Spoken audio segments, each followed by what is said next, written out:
यौन शोषण के मामले में जो बीजेपी के जो सांसद है ब्रजभूषण सिंह, उन पर FIR दर्ज है, पॉक्सो एक्ट लगा हुआ है, लेकिन अभी तक गिरफ्तारी नहीं हुआ है।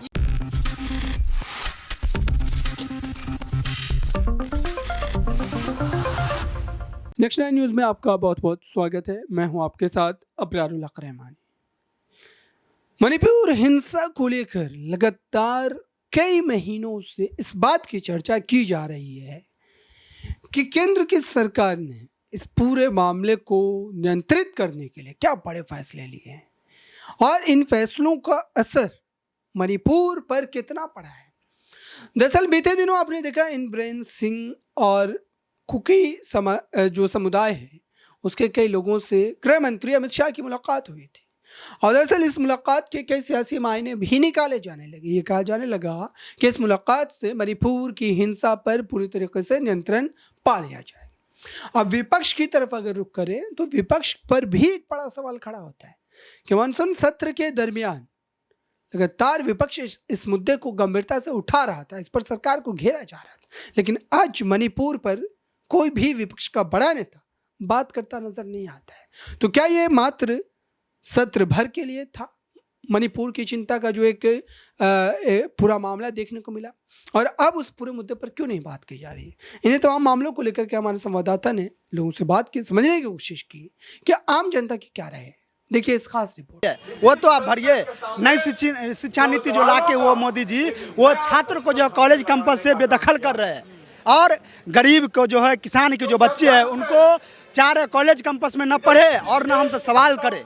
तो हम कह रहे हैं कि जो करने की बात है, वो 2 करोड़ रोजगार की भी बात किए थे। आज हमको लगता है जो 8 लाख भी रोजगार नहीं दे पाए, आंकड़ा जो आप लोग खुद देखे होंगे।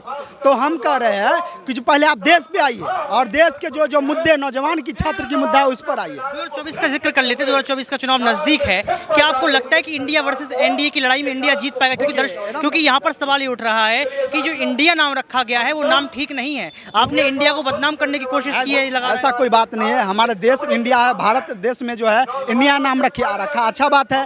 और लगभग जो आज देख लीजिए जो महागठबंधन का बैठक हुआ, ठीक है, सबसे पहले ये बैठक जो है विपक्ष का जो रोल निभाने के लिए काम जो है माले ने किया। CPI-ML जो है फरवरी में हम लोग का पार्टी का महाधिवेशन हुआ और विपक्ष के बैठाने का काम किए, और उसके बाद लंबे समय से आज पटना में बैठक हुआ, फिर आज आगे जो है महाराष्ट्र में होने वाला है, ठीक है।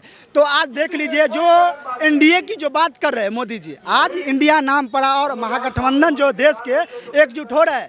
तो 25 साल बाद आप लोग देखे होंगे जो 25 साल बाद वो NDA के बैठक किए, और हम कह रहे जो NDA का जो बैठक किए तमाम दल आए। हमको नहीं लगता है जो किसी भी और भी दल के लोग को लोग जानते होंगे, उनके पार्टी के विधायक या सांसद होंगे। सिर्फ दल ज़्यादा बनाने से नहीं होता है, वो दल के जो नेता है उनके किस राज्य में सरकार है, कहाँ उनकी जनाधार है, वो भी देखना जरूरी है। आरोप ये लग रहा है कि गठबंधन टूट जाएगा, क्योंकि अभी तो गठबंधन कर लिया, लेकिन चुनाव के समय टिकट बांटने प्रॉब्लम होगी, दिक्कत होगी, किसको टिकट दिया जाए। ये गठबंधन जो है ये सिर्फ सत्ता में आने के लिए नहीं है। ये महागठबंधन जो इंडिया नाम से जो बना है देश के स्तर का, वो जो लोकतंत्र पे हमला हो रहा है, संविधान पे हमला हो रहा है, दलित पे हमला हो रहा है, किसान पे हमला हो रहा है। क्योंकि मोदी जी बोले थे 2022 आने तक जो है हम जो किसान किया है दुगुना कर देंगे। जो हमला हो रहा है ये देश बचाने के लिए महागठबंधन हुआ, न कि सत्ता में आने के लिए। एक अंतिम सवाल मेरा आपसे ये रहेगा कि प्रधानमंत्री आप किसको देखते हैं? क्योंकि राहुल गांधी की संसद की सदस्यता खत्म हो गई है, इसके बाद विकल्प कहीं ना कहीं प्रियंका गांधी को देखा जा रहा है, अरविंद केजरीवाल को देखा जा रहा है, तमाम नेताओं को देखा जा रहा है। आप इसको कैसे देखते हैं? देखिए ऐसा बात नहीं है कि जो महागठबंधन जो बना है उसमें विभिन्न पार्टी के लीडरशिप है जो हमारे देश के नेतृत्व कर सकते हैं, और वो मुद्दा जो है वो आप लोग देखिएगा कि इससे पहले भी बैठक हुआ है, महाराष्ट्र में बैठक होगा, वो घोषणा भी होगा। इससे पहले भी हुआ था जो एक मतलब जो UPA सरकार में है गठबंधन भर के चुनाव हुआ था और फिर नाम घोषणा हुआ था। जब उस समय भी डॉक्टर मनमोहन सिंह का नाम नहीं लोग जानते थे और उनको प्रधानमंत्री बनाया गया। उनके अंदर काबिलियत था, वो देश के तो इकोनॉमी ठीक किए थे, दूसरे विदेश में भी जाके ठीक किए थे। और उसी तरह जो है ये महागठबंधन बना है और नाम भी घोषणा होगा। अगला मनमोहन सिंह आप किसको देख रहे हैं? सवाल तो देखिए ये स्तर तो उछले स्तर का है। जैसे कोई चेहरे तो आपके मन में रखते हाँ होंगे। उसमें है चेहरा, ऐसी बात नहीं है, देखिए अब मान लीजिए हमको बोलने से ऐसा कोई बात होगा तो नहीं, लेकिन है हम कहें ना कि तमाम पार्टी में जो है लीडरशिप है, ठीक है, तमाम जो महागठबंधन में है तमाम वक्ता है, तमाम लीडरशिप है राष्ट्रीय स्तर के, और वो राष्ट्रीय स्तर के जो नेता है वो तय करेंगे जो प्रधानमंत्री का चेहरा कौन हो। अच्छा, राहुल गांधी के साथ जो हुआ वो गलत हुआ क्या? क्योंकि ये कहा जा रहा है कि राहुल गांधी ने जो है मोदी संयम और मानहानि के मामले उनको फंसा दिया गया। देखिए इस पर तो आप लोग देखेंगे 2 दिन पहले भी जो है जो मुख्य न्यायाधीश चीफ जस्टिस वो भी ये सरकार का जो है केंद्र सरकार के बीजेपी सरकार का आलोचना किए हैं और उस पर बहस चल रहा है। हमको लगता है 1 सप्ताह बाद फिर उस पर फैसला होने वाला है। वो समझिए कि जो आप देख लीजिए कि यही जंतर मंतर पर जो हमारा देश के लिए गोल्ड सिल्वर मेडल लाते हैं अंतर्राष्ट्रीय पहलवान, और यौन शोषण के मामले में जो बीजेपी के जो सांसद है ब्रजभूषण सिंह, उन पर FIR दर्ज है, पॉक्सो एक्ट लगा हुआ है, लेकिन अभी तक गिरफ्तारी नहीं हुआ है। ये गिरफ्तारी क्यों नहीं? यही तो देखिए यही ना कह रहा है जो यही लोकतंत्र की खतरा है, संविधान पर यही हमला हो रहा है। क्योंकि यहाँ सत्ता में जो बैठे हुए हैं लोग हैं वो जो मोदी जी जो है अडानी अंबानी के वो प्रेमी है। क्योंकि ये बात जान लीजिए, अभी जो है आज हम भी बोल रहे हैं राहुल गांधी जी पर जो है उनको ठीक है संसद से बाहर निकाल दिया गया, उनको निष्कासित कर दिया गया। हम भी आज कह रहे हैं जो गुजरात में जो है गुजरात के जो है 2 लोग जो है देश बेच रहे हैं और 2 लोग खरीद रहे हैं। कौन है?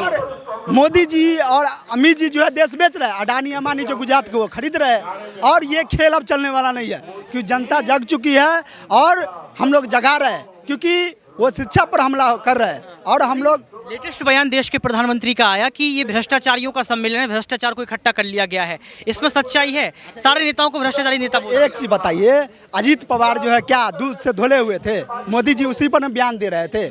आज उनके पार्टी में चले गए तो वो स्वच्छ हो गए। तो सीधी बात समझ जाइए, जो मोदी जी बौखला गए हैं, ठीक है। जो पटना में, बिहार के पटना में जो है राष्ट्रीय अध्यक्ष बीजेपी के JP नड्डा जो आए थे, तो वहाँ बोले थे अपनी भाषण में कि जो हमारे देश में सिर्फ एक पार्टी रहेगा बीजेपी। आज उनको अपने पूरा NDA के पार्टी 36 जो पार्टी है उनके साथ बैठक कर रहे हैं ना, तो उनको लग रहा है जो हमारा जो पार्टी जो है देश के बड़े पार्टी है वो खतरा में है, एकदम डर है। तमना जाके NDA का लंबे 25 साल बाद वो बैठक की है। वो ठान लियो कि बीजेपी को खत्म करना है। देखिए हम लोग तो शुरू से ही मुद्दा उठा रहे हैं, ठीक है। जो बीजेपी को उखाड़ना, अगर हमारे देश के छात्र पर जो हमला हो रहा है, नौजवान पर हमला हो रहा है, किसान पे हमला हो रहा है और दलित पे हमला हो रहा है, आरक्षण पर बार हमला हो रहा है, उसको अगर बचाने के लिए हमको अगर देश के लिए कुर्बानी भी देना। आप लोगों को तो EVM पर भी भरोसा नहीं है? नहीं, बात सही है। देखिए जिस देश में EVM बनाया गया वहाँ EVM बैन है, तो हम कह रहे हैं वहाँ EVM बैन है तो फिर भारत में क्यों ये लागू है? और अगर वो सही है, कहते हैं डर है इसलिए EVM पर सवाल खड़े करते हैं आप। नहीं, ऐसी बात नहीं है। डर क्या रहेगा? आप एक समय आज मोदी जी डर रहे हैं ना, महागठबंधन देश में बनना तो आज डर रहे हैं, NDA का बैठक कर रहे हैं। और ये बात जान लीजिए 2024 में जो है देश में जो सत्ता से उखाड़ फेंकेगी छात्र नौजवान। हमारा देश जो है, हमारा जो राष्ट्र है कृषि प्रधान और छात्र नौजवान प्रधान देश है। और ये आगाज जो है, आप बड़े आंदोलन जो देखेंगे बिहार के पटना से शुरू हुआ है, चाहे रेलवे की सवाल हो या अग्निवीर की सवाल हो। अग्निवीर आप देख लीजिए कि जो हमारे देश के लिए जो वतन पे जो है जवान जो शहीद होते हैं, सेना जो है शहीद होते हैं, उनको जो है अग्निवीर बना दिए। अब समझ लीजिए 4 साल जो बना दिए हैं, 6 महीना 9 महीना उनका ट्रेनिंग होगा, 3 साल वो नौकरी करेंगे। और हम कह रहे हैं देश के जो बड़े नेता बीजेपी के हैं, क्या वो बताए जो हम अग्निवीर जो बनाए हैं उनसे हम अपने बेटी को शादी करेंगे? क्या ऐसा कोई है नेता जो अपने बेटी की शादी करेंगे? वो बीजेपी के बड़े नेता वो विदेश में अपने बेटा को भेज रहे हैं और वकालत की पढ़ाई करने, तमाम जो है पढ़ाई करने के लिए भेज रहे हैं। और यहाँ गरीब के जो बच्चे हैं, दलित के बच्चे हैं, वहाँ रामनवमी में जो है तलवार भाजने के लिए सबको बोल रहे हैं। तो ये बात जान लीजिए, आप ज़्यादा दिन तलवार नहीं भजवाइएगा। और आप जो उन्माद फैला रहे हैं, आप वो तलवार आप पर भी चलेगा और वो वोट के द्वारा आप पर तलवार चलेगा 2024 में। यानी कि 2024 में बीजेपी की साफ है? जी एकदम साफ है। समझ जाइए देश में जो है उनका देखिए क्या दुर्दशा होगा। और मोदी जी जो कह रहे थे ना कि झोला उठा के चल देंगे, लेकिन मन की बात से डेली जनता को जोड़ रहे हैं, मन की बात तो कर ही रहे हैं। अरे मन की बात लोग घर वाली से बात करता है, जन की बात आप कीजिए। मोदी जी को हम कह रहे हैं, हम सोशल मीडिया के द्वारा भी कह रहे हैं, जो मन की बात जो होता है घरवाली के साथ किया जाता, तो घरवाली को छोड़े हुए है, और जन की बात जो करना चाहिए तो जन की बात तो कर नहीं रहे हैं। ठीक है, जिस दिन जन की बात करेंगे उस दिन छात्र नौजवान और जो है 9 सालों से जन की बात नहीं की, मन की बात तो अरे मन की बात कर रहे हैं, मन की बात कौन लोग सुन रहे हैं? सिर्फ बीजेपी के कार्यकर्ता सुन रहे हैं। मन की बात उनके बीजेपी के कार्यकर्ता जो है टीवी लगा के सुनते हैं, छात्र नौजवान देश को नहीं सुन रहे हैं। तो मन की बात से आप सहमत नहीं है? मन की क्या बात कुछ नहीं अरे है। मन की बात क्या करेंगे? जिस दिन वो जो बोले थे हर एक वर्ष 2 करोड़ युवा को रोजगार देंगे, उस पर बात करें। छात्र पर जो हमला हो रहा है, नौजवान पर जो हमला हो रहा है, वो हमला रुके।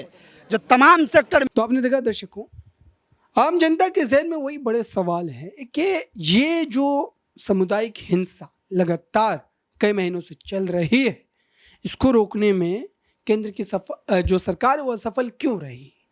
क्यों नहीं वहाँ पर रोकथाम के जो है पुख्ता प्रबंध किए गए, और अब तक मुख्यमंत्री के इस्तीफे को क्यों नहीं लिया गया?